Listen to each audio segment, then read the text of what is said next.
اعوذ باللہ من الشیطان الرجیم بسم اللہ الرحمن الرحیم اللہم صلی علی سیدنا و مولانا محمد وعلی آل سیدنا و مولانا محمد وبارک وسلم۔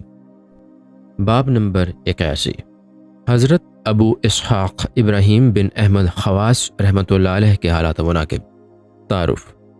آپ طریقت و حقیقت کے سرچشمہ اور تجرید و توحید کے منبع و مخزن تھے، اور آپ کا شمار عظیم ترین بزرگوں میں ہوتا تھا، اور اسی وجہ سے آپ کو رئیس المتکلمین کہا جاتا تھا۔ آپ حضرت جنید بغدادی رحمۃ اللہ علیہ اور حضرت ابو الحسن رحمۃ اللہ علیہ کے ہم اثر اور بہت سے مشائخ کے فیض یافتہ تھے۔ حقائق و معاملات کے موضوع پر آپ کی بہت سی تصانیف بھی ہیں۔ آپ نے اکثر توحید و تجرید کی بنا پر سحر انوردی کی ہے، اس لیے کہا جاتا ہے کہ آپ زنبیل بنایا کرتے تھے اور اپنے ہی وطن رے میں 691 ہجری میں وفات پائی۔ حالات۔ آپ فرمایا کرتے تھے کہ میں نے صرف اس خوف سے کہ کہیں میرے توکل میں فرق نہ آ جائے کبھی حضرت خضر کو اپنی صحبت میں بیٹھنے کی اجازت نہیں دی، اور دوسری وجہ یہ تھی کہ مجھے یہ بات ناپسند ہے کہ میں خدا کے سوا کسی اور کو اپنے قلب میں جگہ دوں۔ آپ کا یہ معمول تھا کہ ہمیشہ اپنے ساتھ دھاگا، قینچی اور ڈوری رکھا کرتے تھے، اور فرماتے تھے کہ یہ چیزیں توکل کے منافی نہیں ہیں۔ فرمایا کہ ایک مرتبہ صحرا میں ایک عورت نظر آئی جس پر وجدانی کیفیت طاری تھی، اور وہ پریشان حال و سربرہنہ پھر رہی تھی۔ میں نے کہا کہ اپنا سر تو ڈھانپ لے، تو اس نے جواب دیا کہ تم اپنی آنکھیں بند کر لو۔ میں نے جواب دیا کہ عاشق ہوں، اور عشاق کا شیوا آنکھیں بند کرنا نہیں ہوتا۔ اس نے کہا کہ میں مست ہوں، اس لیے سر ڈھانپنا مستوں کا بھی شیوا نہیں۔ اور جب میں نے پوچھا کہ تو نے کس میکدے سے پی ہے جس کی وجہ سے مست ہو گئی، اس نے کہا کہ یہاں دوسرا کوئی میکدہ نہیں، کیونکہ میں تو یہی سمجھتی ہوں کہ دونوں عالم میں خدا کے سوا کچھ بھی نہیں ہے۔ پھر میں نے اس سے پوچھا کہ کیا تو میرے ہمراہ رہنا پسند کرے گی، تو اس نے نفرت سے کہا کہ میں مرد کے ہمراہ نہیں رہنا چاہتی بلکہ فرد کی خواہاں ہوں۔ جب کسی نے آپ سے ایمان کی حقیقت کے متعلق سوال کیا تو فرمایا کہ فی الوقت تمہارے سوال کا جواب دینا اس لیے ضروری نہیں سمجھتا کہ میرا جواب قول کے ذریعہ ہوگا، جبکہ میں تمہیں فعل کے ذریعہ جواب دینا چاہتا ہوں، لیکن تمہیں اپنے جواب کے لیے میرے ہمراہ مکہ معظمہ کا سفر کرنا ہوگا، اور دوران اس سفر تمہیں خود بخود اپنے سوال کا جواب مل جائے گا۔ چنانچہ وہ شخص آپ کے ہمراہ سفر میں چلنے کے لیے آمادہ ہو گیا، اور جب آپ نے جنگل میں پہنچ کر سفر حج شروع کیا تو ہر یوم غیب سے آپ کے پاس 2 ٹکیاں روٹی اور 2 آب خوروں میں پانی آپ کے پاس پہنچ جاتے تھے، جس میں سے ایک ٹکیا اور آب خورا آپ اس شخص کو دے دیتے۔ اس شخص کا بیان ہے کہ جب میں آپ کے ہمراہ سفر کر رہا تھا تو ایک سن رسیدہ بزرگ گھوڑے پر سوار تشریف لائے، اور حضرت خواص کو دیکھ کر گھوڑے پر سے اتر پڑے، اور بہت دیر تک دونوں میں کچھ باتیں ہوتی رہیں۔ اس کے بعد وہ بزرگ گھوڑے پر سوار ہو کر رخصت ہو گئے۔ ان کے جانے کے بعد جب میں نے آپ سے پوچھا کہ یہ بزرگ کون تھے تو فرمایا کہ یہ بزرگ تمہارے سوال کا جواب تھے۔ میں نے عرض کیا کہ یہ بات میرے فہم سے بالاتر ہے، ذرا وضاحت کے ساتھ بیان فرما دے۔ آپ نے فرمایا کہ یہ حضرت خضر تھے اور میری صحبت اختیار کرنا چاہتے تھے، لیکن میں نے اس خوف سے کہ کہیں میرا توکل مجروح نہ ہو جائے ان کو منع کر دیا، تاکہ خدا کے سوا میرا اعتماد کسی اور کا محتاج نہ بن جائے، اور یہی ایمان کی حقیقت ہے۔ آپ فرمایا کرتے تھے کہ ایک مرتبہ میں نے جنگل میں حضرت خضر کو مرغ کی طرح اڑتے ہوئے دیکھ کر اس نیت سے اپنا سر جھکا لیا کہ کہیں میرے توکل میں فرق نہ آ جائے۔ اس عمل کے بعد حضرت خضر نے نیچے اتر کر مجھ سے فرمایا کہ اگر تم میری جانب دیکھ لیتے تم سے ملاقات کرنے نہ اترتا، اور جس وقت میرے پاس تشریف لائے تو میں نے توکل کی حفاظت میں انہیں سلام تک نہیں کیا۔ فرمایا کہ ایک مرتبہ دوران سفر میں شدت پیاس سے بے ہوش ہو گیا، اور ہوش میں آنے کے بعد دیکھا تو ایک شخص میرے چہرے پر پانی کے چھینٹے دے رہا ہے۔ پھر اس نے مجھے پانی پلا کر اپنے ہمراہ چلنے کی پیشکش کی، اور جب ہم چند ایام ہی میں مدینہ منورہ پہنچ گئے تو اس نے یہ کہہ کر کہ اب تم مدینہ میں داخل ہو چکے ہو، مجھے گھوڑے سے اتارتے ہوئے کہا کہ تم روضہ اقدس کی زیارت کے وقت حضور اکرم صلی اللہ علیہ وسلم سے میرا سلام عرض کر دینا۔ فرمایا کہ ایک مرتبہ میں جنگل میں ایک ایسے درخت کے قریب پہنچا جہاں پانی موجود تھا، لیکن وہاں ایک شیر غراتا ہوا میری طرف بڑھا تو راضی بالرضا ہو کر خاموش کھڑا ہو گیا، اور قلب میں یہ تصور کر لیا کہ اگر میری موت اسی شیر کے ہاتھوں مقدر ہو چکی ہے تو میں بچ کر کہیں نہیں جا سکتا، اور اگر ایسا نہیں ہے تو یہ مجھے ہرگز ہلاک نہیں کر سکتا۔ اور جب وہ میرے قریب آیا تو میں نے دیکھا کہ وہ لنگڑا ہے اور پاؤں زخمی ہونے کی وجہ سے متورم ہو گیا ہے، جس کی اذیت سے وہ مستربانہ طور پر جب میرے قریب آ کر زمین پر لوٹنے لگا تو میں نے ایک لکڑی سے اس کا زخم کھرچ کر خون اور پیپ قطن صاف کر دیا اور اپنی گڈڑی سے کپڑا پھاڑ کر زخم پر پٹی باندھ دی، جس کے بعد وہ اٹھ کر ایک طرف چلا گیا اور کچھ وقفہ کے بعد ہی اپنے 2 بچوں کے ہمراہ میرے پاس آیا اور اس کے بچے بطور اظہار تشکر میرے چاروں طرف گھومنے لگے، اور اس حرکت سے ان کا یہ مفہوم معلوم ہوتا تھا کہ ہم تیرے احسان کے صلہ میں اپنی جان تک تجھ پر نثار کر سکتے ہیں۔ اس وقت روٹی کے چند ٹکیاں اس کے منہ میں تھیں، جن کو میرے سامنے نکال کر رکھ دیا۔ ایک مرتبہ آپ کسی مرید کے ہمراہ جنگل میں تھے کہ اچانک شیر کے غرانے کی آواز آئی اور مرید خوف زدہ ہو کر ایک درخت پر چڑھ گیا، لیکن اس کے باوجود بھی اس کے خوف میں کوئی کمی واقع نہیں ہوئی، مگر آپ نے بے خوف ہو کر مصلی پر نماز کی نیت باندھ لی، اور جب شیر نے قریب آ کر آپ کو مشغول عبادت پایا تو کچھ دیر ادھر ادھر چکر لگا کر واپس لوٹ گیا، اور جب وہ مرید نیچے اترا تو آپ اس مقام سے کچھ فاصلے پر جا چکے تھے۔ وہاں آپ کے پاؤں میں ایک مچھر نے ایسا کاٹا کہ آپ شدت تکلیف سے مضطرب ہو گئے۔ اس وقت مرید نے پوچھا کہ آپ شیر سے تو ذرا بھی خوفزدہ نہیں ہوئے، لیکن مچھر کے کاٹنے پر اس قدر بے چین ہیں۔ آپ نے فرمایا کہ اس وقت اللہ تعالیٰ نے مجھ کو اپنے آپ سے باہر کر دیا تھا، اور اس وقت میں اپنے آپ میں ہونے کی وجہ سے مچھر کے کاٹنے کی تکلیف محسوس کر رہا ہوں۔ حامد اسود بیان کرتے ہیں کہ میں ایک مرتبہ آپ کا ہم سفر تھا تو ایک مقام پر پہنچ گیا جہاں کثرت کے ساتھ سانپ تھے، چنانچہ میں بھی ان کے ہمراہ پہاڑ کی ایک کھوہ میں مقیم ہو گیا، اور جب رات کو سانپ اپنے سوراخوں سے باہر نکلے تو میں نے آپ کو آواز دی۔ آپ نے فرمایا کہ اللہ کو یاد کرو، چنانچہ میں نے اللہ کو یاد کرنا شروع کر دیا، اور جب تمام سانپ ادھر ادھر گھوم کر اپنے سوراخوں میں واپس چلے گئے تو صبح کے وقت میں نے دیکھا کہ ایک بہت بڑا سانپ آپ کے قریب کنڈل مارے بیٹھا ہے۔ میں نے عرض کیا کہ کیا آپ کو موذی کی خبر نہیں؟ فرمایا کہ آج رات سے زیادہ افضل میرے لیے اور کوئی رات نہیں گزری، اور صد حیف ہے اس شخص پر جو اس افضل رات میں خدا کے سوا کسی دوسری چیز سے خبردار ہو۔ کسی نے آپ کے کپڑوں پر بچھو پھرتے دیکھ کر مارنے کا قصد کیا تو آپ نے منع کرتے ہوئے فرمایا کہ یہ خدا کا شکر ہے جس نے مجھے کسی چیز کا ضرورت مند نہیں کیا اور سب کو میرا محتاج بنا دیا۔ آپ فرمایا کرتے تھے کہ ایک مرتبہ میں راستہ بھول کر کئی یوم تک پریشان پھرتا رہا لیکن راستہ نہیں ملا۔ پھر مجھے ایک سمت میں مرغ کی اذان دینے کی آواز آئی تو میں نے خیال کیا کہ اسی طرف چلنا چاہیے، شاید وہاں کوئی آبادی ہوگی، لیکن کچھ ہی دور چلنے کے بعد ایک شخص بھاگتا ہوا آیا اور میری گردن پر ایسا مقع رسید کیا کہ میں نے مضطرب ہو کر بارگاہ الہی میں عرض کیا کہ یا اللہ، کیا متوکلین کی یہی عزت ہوا کرتی ہے؟ ندا آئی کہ جب تک تو نے ہمارے اوپر توکل کیا مخلوق نے تیری عزت کی، لیکن اب مرغ پر توکل کرنے کی وجہ سے تو لوگوں کی نظروں میں گر گیا ہے، اور اگر مرغ پر توکل کرنے والے کو اس سے بھی شدید سزا دی جائے جب بھی کم ہے۔ یہ سن کر میں گھونسے کی تکلیف سے نڈھال آگے چل دیا۔ پھر کچھ دور چلنے کے بعد یہ غیبی ندا آئی کہ اے خواص، کیا تجھے اس شخص نے گھونسا مارا تھا؟ اور جب میں نے سر اٹھا کر دیکھا تو اسی گھونسا مارنے والے کی نعش میرے سامنے پڑی تھی۔ فرمایا کہ ایک مرتبہ میں ملک شام کی جانب سفر کر رہا تھا تو راستہ میں ایک حسین نوجوان کو نفیس لباس میں اپنی طرف آتے ہوئے دیکھا، اور میرے قریب پہنچ کر اس نے کہا کہ میں بھی آپ کے ہمراہ سفر کرنا چاہتا ہوں۔ میں نے کہا میرا ہم سفر بننے کی شکل میں تجھے بھوکا رہنا پڑے گا۔ چنانچہ وہ میری شرط منظور کر کے میرا ہم سفر بن گیا، اور ہم دونوں مسلسل 4 یوم تک بھوکے پیاسے سفر کرتے رہے، لیکن چوتھے دن ایک مقام پر نہایت نفیس کھانا مہیا ہو گیا، اور جب میں نے اس سے کھانے کے لیے کہا تو اس نے جواب دیا کہ میرا تو یہ عزم ہے کہ جب تک اللہ تعالیٰ مجھے بلا واسطہ کھانا عطا نہیں کرے گا ہرگز نہ کھاؤں گا۔ لیکن میں نے کہا کہ یہ عزم تو بہت سخت ہے جس کی تکمیل نہایت دشوار ہے۔ یہ سن کر اس نے کہا کہ اللہ تعالیٰ تو ہر طرح رزق عطا کرنے پر قادر ہے، وہ تو صرف اپنے بندوں کا امتحان لیتا رہتا ہے۔ لیکن آپ کے قول سے تو اندازہ ہوتا ہے کہ آپ نے اللہ پر توکل نہیں کیا، کیونکہ توکل کا ادنا درجہ یہ ہے کہ سختی اور فاقہ کے عالم میں توکل پر قائم رہتے ہوئے ہیلا تلاش نہ کرے۔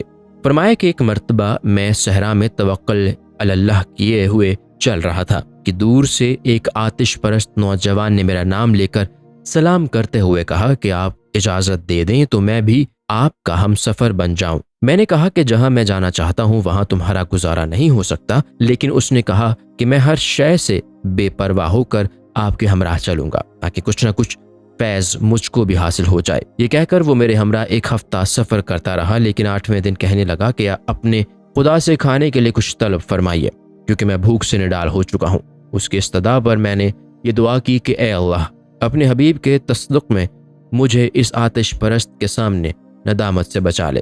اسی وقت غیب سے ایک خوان نعمت نازل ہوا جس میں گرم روٹیاں، تلی ہوئی مچھلی، تازہ کھجوریں اور ٹھنڈا پانی موجود تھا۔ چنانچہ ہم دونوں نے خوب شکم سیر ہو کر کھایا اور اس کے بعد پھر ایک ہفتہ فاقہ کشی کے عالم میں سفر کرتے رہے۔ پھر 8ویں دن میں نے اس آتش پرست سے کہا کہ آج تم بھی اپنا کوئی کمال پیش کرو۔ یہ سن کر اپنا سر زمین پر ٹیک کر زیر لب کچھ پڑھا، جس کے فوراً بعد پہلے جیسا خوان نعمت غیب سے نازل ہوا، اور مجھے یہ دیکھ کر انتہائی حیرت ہوئی کہ یہ کمال اس میں کیسے پیدا ہو گیا۔ اور جب اس نے کہا کہ آئیے ہم دونوں مل کر کھا لیں تو میں نے احساس ندامت سے کہا کہ مجھے اس وقت بھوک نہیں، تم تنہا کھا لو۔ لیکن اس نے کہا کہ آپ حیرت زدہ نہ ہو بلکہ اطمینان سے کھانا کھا لیں، اس کے بعد آپ کو 2 خوش خبریاں سناؤں گا۔ اول یہ کہ آپ مجھے کلمہ پڑھا کر مسلمان کر لیں۔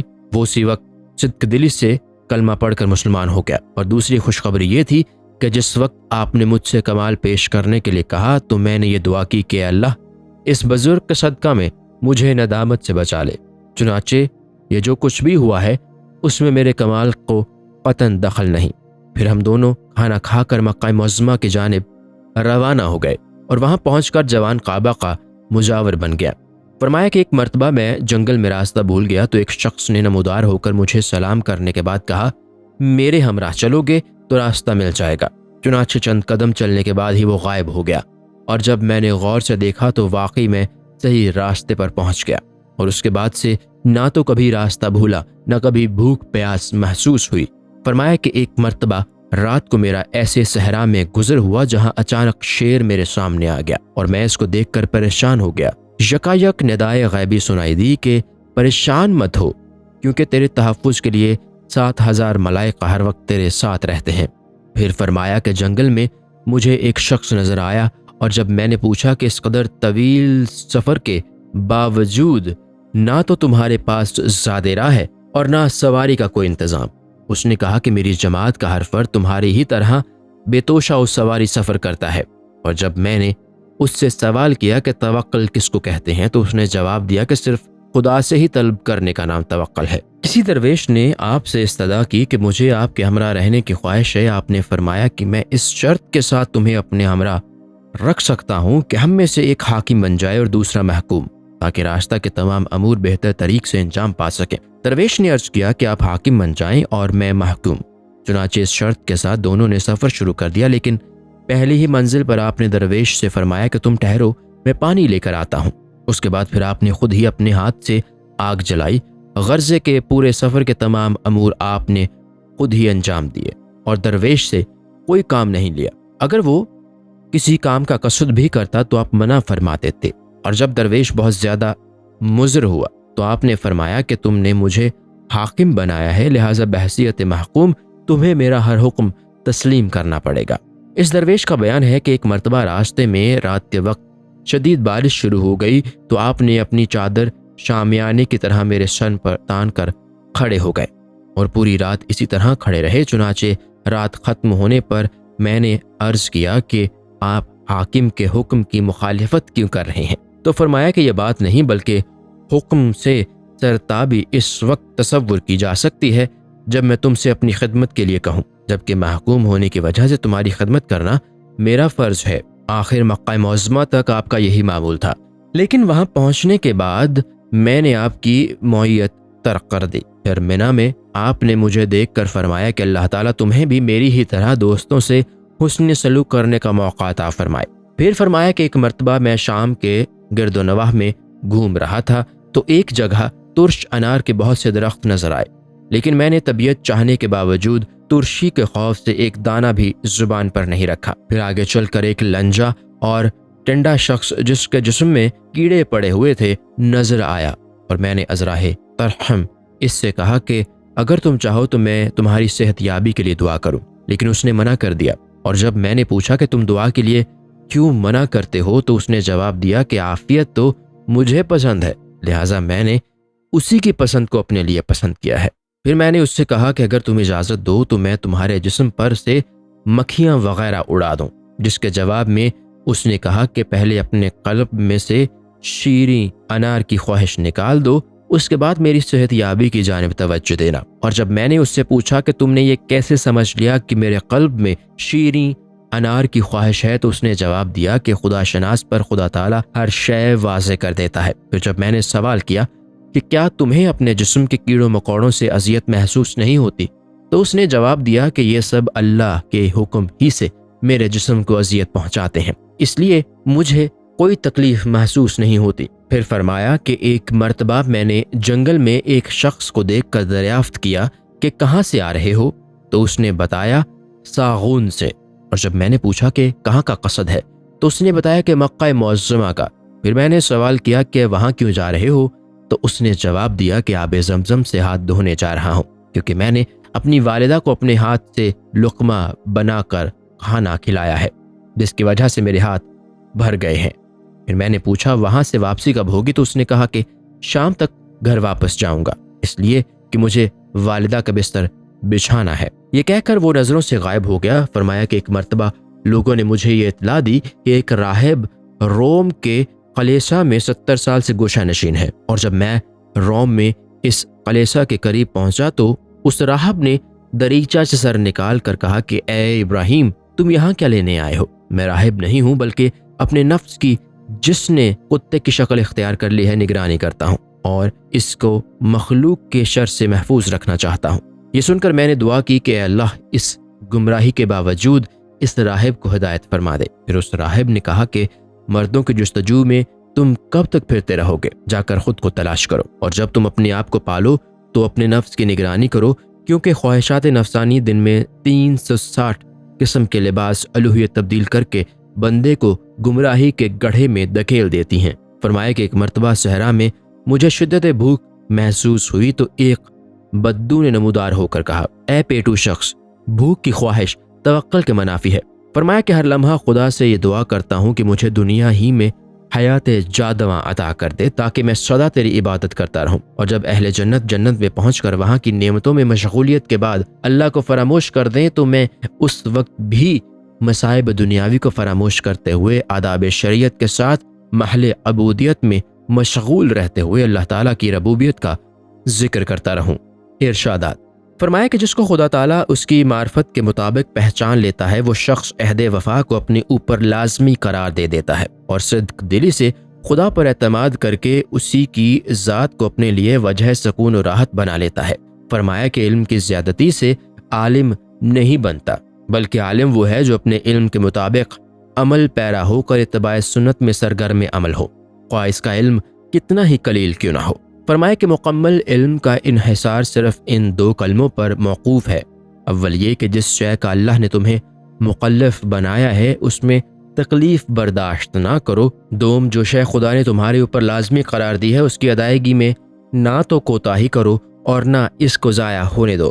فرمایا کہ جو بندہ معرفت الہی کا دعویدار بن کر ماں سوائے اللہ سے سکون حاصل کرتا ہو، اس کو شدید ابتلا میں گرفتار کر دیا جاتا ہے، لیکن جب وہ گڑ گڑا کر پناہ طلب کرتا ہے تو اس کی مصیبت رفع کر دی جاتی ہے۔ اور جو بندہ معرفت الہی کا دعویدار بن کر مخلوق سے ربط و ضبط ترک نہیں کرتا، اللہ تعالیٰ اس کو اپنی رحمت سے دور کر کے لالچی قرار دے دیتا ہے، اور اس کی کیفیت ایسی ہو جاتی ہے کہ مخلوق بھی اس سے نفرت کرنے لگتی ہے، اور دین و دنیا میں کہیں کا نہیں رہتا، اور سوائے ندامت کے اس کے ہاتھ کچھ نہیں آتا۔ فرمایا کہ دنیا میں جس بندے کے اوپر مخلوق روتی ہے وہ بندہ قیامت میں ہنسنے والا ہوگا، اور جو شخص لوگوں میں ظاہر کرتا ہو کہ اس نے خواہشات و شہوات کو ترک کر دیا ہے، وہ دروغ گو اور ریاکار ہے، اور اس کو کسی بھی طرح تارک شہوات نہیں کہا جا سکتا۔ پھر فرمایا کہ صحیح معنوں میں متوکل وہی ہے جس کے توکل کا اثر دوسروں پر بھی پڑے اور اس کی صحبت اختیار کرنے والا بھی متوکل بن جائے، لیکن اللہ تعالیٰ کے ساتھ ثابت قدم رہنے والا ہی متوکل ہو سکتا ہے۔ فرمایا کہ قرآن و حدیث کے احکام کے مطابق استقلال کے ساتھ بندگی کرنے کا نام صبر ہے۔ فرمایا کہ مراعات میں مراقبہ اور مراقبہ سے ظاہر و باطن میں اخلاص پیدا ہوتا ہے۔ فرمایا کہ تمام خواہشات کو فنا کر دینے اور بشری تقاضوں کو جلا ڈالنے کا نام صحبت ہے۔ فرمایا کہ قلب کا علاج 5 چیزوں میں مضمر ہے۔ اول، قرآن کو غور و فکر کے ساتھ تلاوت کرنا۔ دوم، شکم سیر ہو کر کھانا نہ کھانا۔ سوم، تمام رات عبادت میں مشغول رہنا۔ چہارم، سحر کے وقت بارگاہ الہی میں دعا و گریہ جاری کرنا۔ پنجم، صالحین و نیکوکاروں کی صحبت اختیار کرنا۔ پھر فرمایا کہ اللہ تعالیٰ کو گریہ سحر میں تلاش کرو، اور اگر گریہ سحری میں تلاش نہ کر سکے تو پھر تم اس کو کہیں نہ پا سکو گے۔ آپ سینہ پر ہاتھ مار مار کر فرمایا کرتے تھے کہ مجھے اسی خدا کے دیدار کا اشتیاق ہے جو مجھے ہر لمحہ دیکھتا رہتا ہے۔ ایک مرتبہ لوگوں نے سوال کیا کہ ہمیں ظاہری طور پر تو کہیں سے کھانا آتا ہوا نظر نہیں آتا، پھر آپ کھانا کہاں سے کھاتے ہیں؟ آپ نے جواب دیا کہ مجھے کھانا اس جگہ سے ملتا ہے جہاں شکم مادر میں بچے کو ملتا ہے، اور جہاں سے جنگلی جانور کھاتے ہیں وہیں سے میں بھی کھاتا ہوں۔ جیسا کہ باری تعالیٰ نے قرآن میں فرمایا کہ وَيَرْزُقْهُ مِنْ حَيْثُ لَا يَحْتَسِبُ، یعنی اللہ تعالیٰ اس کو ایسی جگہ سے رزق پہنچاتا ہے جہاں سے گمان بھی نہ ہو۔ لوگوں نے آپ سے سوال کیا کہ متوکل لالچی ہوتا ہے یا نہیں؟ آپ نے جواب دیا کہ یقیناً لالچی ہوتا ہے، اس لیے کہ لالچ نفس کی صفت ہے جس کا قلب میں داخل ہونا لازمی ہے، لیکن متوکل کے لیے اس لیے مضر نہیں کہ اللہ تعالیٰ اس کو لالچ پر غلبہ عطا کر دیتا ہے، اس کا محکوم بن جاتا ہے، کیونکہ متوکل مخلوق سے کسی قسم کی توقعات وابستہ نہیں کرتا۔ حیات کے آخری حصہ میں ایک مرتبہ آپ رے کی مسجد میں تشریف فرما تھے کہ یکایک پیچش شروع ہو گئے، اور اس میں اس قدر اضافہ ہوا کہ آپ دن میں 60 مرتبہ رفع حاجت کے لیے جاتے اور ہر مرتبہ غسل کر کے 2 رکعت نماز ادا کرتے۔ جب لوگوں نے پوچھا کہ کیا کسی چیز کو آپ کی طبیعت چاہتی ہے تو فرمایا کہ بھنی ہوئی کلیجی کی خواہش ہے۔ یہ کہہ کر آپ نے غسل کیا اور انتقال فرما گئے، اور جس وقت لوگوں نے آپ کی میت کو مسجد سے ایک مکان میں منتقل کیا تو ایک بزرگ نے تشریف لا کر آپ کا تکیہ اٹھا کر دیکھا جس کے نیچے روٹی کا ایک ٹکڑا رکھا ہوا تھا۔ یہ دیکھ کر ان بزرگ نے فرمایا کہ اگر روٹی کا ٹکڑا نہ برآمد ہوتا تو میں نماز جنازہ نہ پڑھاتا، کیونکہ اگر یہ صورت نہ ہوتی تو میں یہ سمجھتا کہ آپ کا انتقال محض توکل ہی پر ہوا ہے، اور توکل سے اگلا مقام رد توکل آپ کو حاصل نہیں ہو سکا، جبکہ ہر صوفی کے لیے ضروری ہے کہ وہ تمام مراتب حاصل کرے، نہ کہ صرف ایک صفت پر ایسا جم جائے کہ دوسری صفات سے محروم رہ جائے۔ کسی بزرگ نے آپ کو خواب میں دیکھ کر پوچھا کہ اللہ تعالیٰ نے آپ کے ساتھ کیسا سلوک کیا؟ فرمایا کہ گو میں نے دنیا میں بہت زیادہ عبادت کے ساتھ ساتھ توکل بھی اختیار کیا، لیکن انتقال کے وقت چونکہ میں باوضو تھا اس لیے مجھے توکل و عبادت کا اجر کے ساتھ طہارت کے صلہ میں وہ اعلیٰ و عرفہ مرتبہ عطا فرمایا گیا جس کے سامنے جنت کی تمام نعمتیں ہیچ ہیں، اور اللہ تعالیٰ نے مجھ سے فرمایا کہ اے ابراہیم، یہ مرتبہ تیری طہارت و پاکیزگی کے صلہ میں عطا کیا گیا ہے، کیونکہ ہماری بارگاہ میں پاکیزہ و با طہارت افراد سے زیادہ کسی کو کوئی مرتبہ حاصل نہیں ہوتا۔ السلام علیکم۔ پوری کتاب دیکھنے کے لیے ہمارے یوٹیوب چینل صوفی سما کی پلے لسٹ میں جائیں۔ یہاں آپ کو مختلف بزرگوں کی کتابیں ملیں گی، اور جو کتاب پوری نہ ہوئی اس پر کام تیزی سے ہو رہا ہے اور ریگولر بیسس پر اپلوڈ ہوتی رہتی ہیں۔ آپ سے گزارش ہے کہ آپ ہمارے یوٹیوب چینل کو سبسکرائب کر لیں اور بیل نوٹیفیکیشن پر کلک کر لیں تاکہ ہماری آنے والی کتابیں آپ کو ملتی رہیں۔ جزاک اللہ خیر۔